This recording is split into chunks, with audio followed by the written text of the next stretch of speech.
provinsi di Indonesia yang juara soal pangan, bukan karena alamnya atau karena turisnya.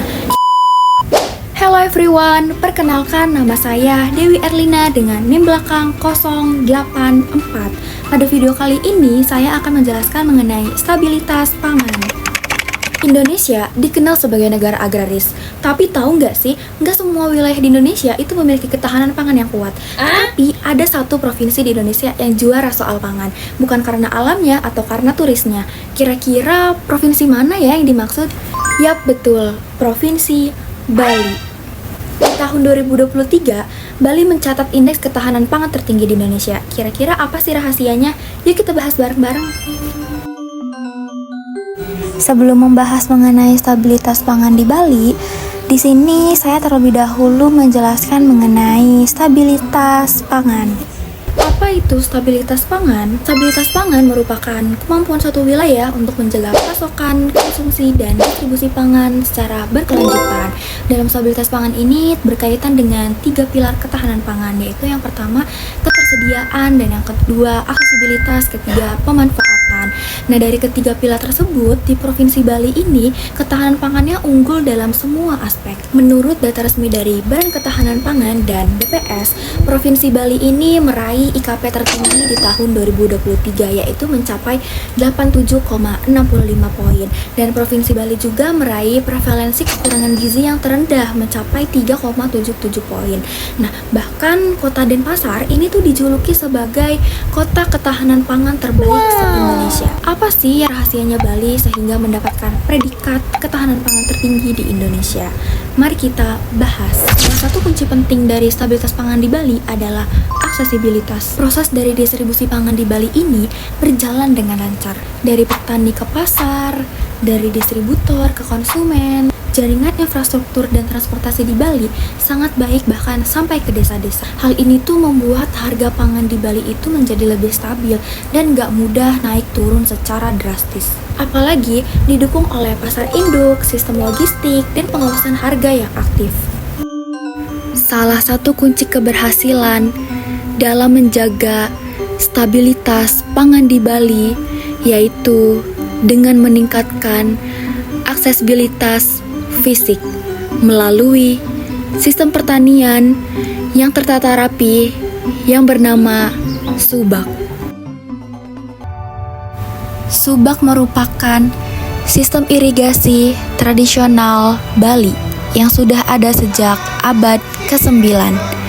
Sistem ini mengatur distribusi air secara adil untuk sawah melalui gotong royong dan musyawarah antar petani. Subak tidak hanya sistem teknis, tapi juga bagian dari budaya dan kepercayaan masyarakat berdasarkan filosofi Tri Hita Karana yang berarti harmoni antara manusia, alam, dan Tuhan. Saat ini, terdapat lebih dari 1.200 subak yang mengelola sekitar 50.000 hektar sawah di Bali. Sistem ini memungkinkan petani untuk menanam padi secara serempak dan teratur, menjaga jadwal panen, dan meminimalisir risiko gagal tanam, sehingga dapat meningkatkan stabilitas pangan. Subak memastikan akses fisik terhadap air merupakan komponen penting dalam produksi pangan karena bisa dinikmati oleh semua petani secara merata, yang dapat meningkatkan produktivitas dan menjaga pasokan pangan agar tetap stabil, terutama beras sebagai pangan pokok. Di tengah ancaman krisis pangan dan perubahan iklim, subak menjadi contoh nyata bagaimana kearifan lokal bisa menjamin akses dan keberlanjutan pangan secara adil dan berkelanjutan. Selain dari aksesibilitas fisik, terdapat keunggulan-keunggulan lainnya yang diterapkan Provinsi Bali untuk menjaga ketahanan pangan. Di Provinsi Bali ini kan hampir unggul di semua aspek. Nah, kalau misalkan dari sisi ketersediaan, Provinsi Bali ini mendukung produksi padi lokal. Meskipun masih banyak yang impor, tapi produksi padi lokal di Bali ini cukup tinggi. Harga gabah di tingkat petani mencapai sekitar 5.593 per kilogram. Dan harga di penggilingan mencapai 5.709 per kilogram. Data ini diperoleh pada tahun 2023. Di sini, peran pemerintah sangatlah penting karena pemerintah mendorong Perumda Pangan untuk menyerap hasil petani lokal dan jadi cadangan pangan antar daerah. Di sini juga pemerintah mendorong Perumda untuk menjaga pasokan agar tetap tersedia di wilayah kabupaten atau kota jika sedang terjadi defisit. Dari sisi ketersediaan pun di Bali sudah sangat terjaga dan terjamin ya, apalagi hal ini tuh didukung sekali oleh pemerintah Provinsi Bali. Dan adapun akses pangan di Bali itu terjaga lewat beberapa mekanisme, di antaranya sebagai berikut. Oke, di sini jadi akan dibahas mengenai akses pangan yang ada di Bali. Yang pertama itu kan ada digitalisasi harga dan logistik. Nah, jadi di Bali ini kan memiliki program Sigapura, yaitu sistem informasi harga panen, dan Pan Bali yaitu pengendalian angkut barang yang memantau 18 komoditas di 60 pasar kabupaten kota. Dan yang kedua ini ada gerakan pangan murah oleh TPID Bali, yang ini tuh dengan cara menyalurkan beras, sayur, minyak, dan telur dengan harga yang terjangkau ke masyarakat. Kemudian yang ketiga di sini tuh ada operasi pasar dan cadangan pemerintah, yaitu ini tuh meliputi distribusi stok melalui Perumda dan mitra toko untuk menjaga pasokan saat adanya permintaan tinggi.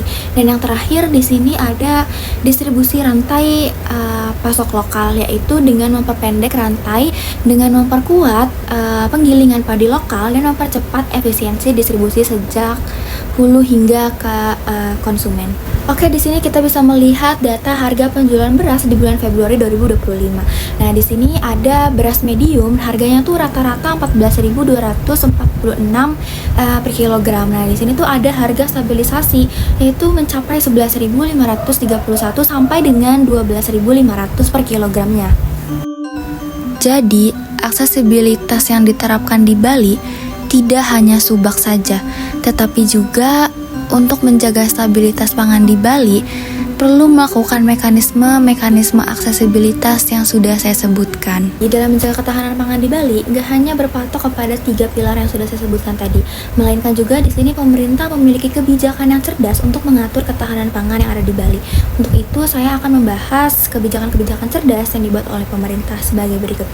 Adapun kebijakan-kebijakan cerdas yang dilakukan oleh pemerintah daerah Provinsi Bali yaitu meliputi, nah jadi di sini pemerintah ini membuat KP2B, yaitu kawasan pertanian pangan berkelanjutan. Nah, hal ini tuh dibuat untuk memastikan wilayah pertanian itu agar terlindungi dan lahan itu tidak dialihfungsikan. Hal ini tuh sesuai dengan yang ada di RT RW Bali pada tahun 2023 sampai 2043 nanti mendatang. Terus yang kedua ini ada GNPIP Bali Nusantara yang dilakukan tahun 2023 sampai 2025. Hal ini tuh dilakukan untuk memperkuat kelembagaan pangan, digitalisasi data, sinergi Perumda dan sektor swasta, serta klaster produk lokal dan kredit usaha petani atau yang disingkat dengan KUR. Nah, terus di sini yang ketiga itu ada TPID, itu melakukan rekor rutin antara kabupaten atau kota untuk menjaga inflasi pangan tetap dalam target nasional, yaitu sekitar 2-3%. Nah, di sini misalnya kayak adanya inflasi tahun 2025 di Bali itu sebesar 2,06%. Terus yang terakhir di sini tuh ada kerjasama antar daerah, atau yang disingkat sebagai KAD. Hal ini tuh dilakukan untuk memastikan distribusi lintas wilayah dan kerjasama P2B antara Perumda dengan industri pariwisata untuk menyerap komoditas lokal produk yang ada di Bali. Nah, ini pun kebijakan-kebijakan yang dilakukan oleh pemerintah yang berusaha untuk menjaga ketahanan pangan di Bali agar di Bali ini tuh tidak rentan terhadap ketahanan pangan. Nah, maka dari itu Bali ini menduduki peringkat pertama sebagai provinsi ketahanan pangan. Jadi berdasarkan pembahasan ini dapat disimpulkan bahwa rahasia agar stabilitas ketahanan pangan di Bali tetap terjaga yaitu dilakukan dengan beberapa aspek ketahanan pangan yang meliputi satu, ketersediaan pangan, yaitu pemerintah Bali ini memanfaatkan pangan lokal, memanfaatkan hasil dari produksi petani lokal. Nah, kemudian menyimpan cadangan untuk antar daerah. Nah, kemudian yang kedua dari aspek stabilitas, pemerintah Provinsi Bali di sini memanfaatkan digitalisasi. Kemudian di sini ada gerakan pangan murah, ada operasi pasar, dan rantai distribusi efisiensi. Nah, kemudian yang ketiga dari segi pemanfaatan yaitu pemerintah daerah ini memastikan gizi warga ini terpenuhi dan adanya program bergizi pangan berjalan. Oke, mungkin itu saja yang dapat saya sampaikan. Kurang lebihnya saya mohon maaf, dan apabila ada kesalahan kata yang saya ucapkan, saya juga memohon maaf karena di sini saya juga masih belajar. Akhir kata, wassalamualaikum warahmatullahi wabarakatuh.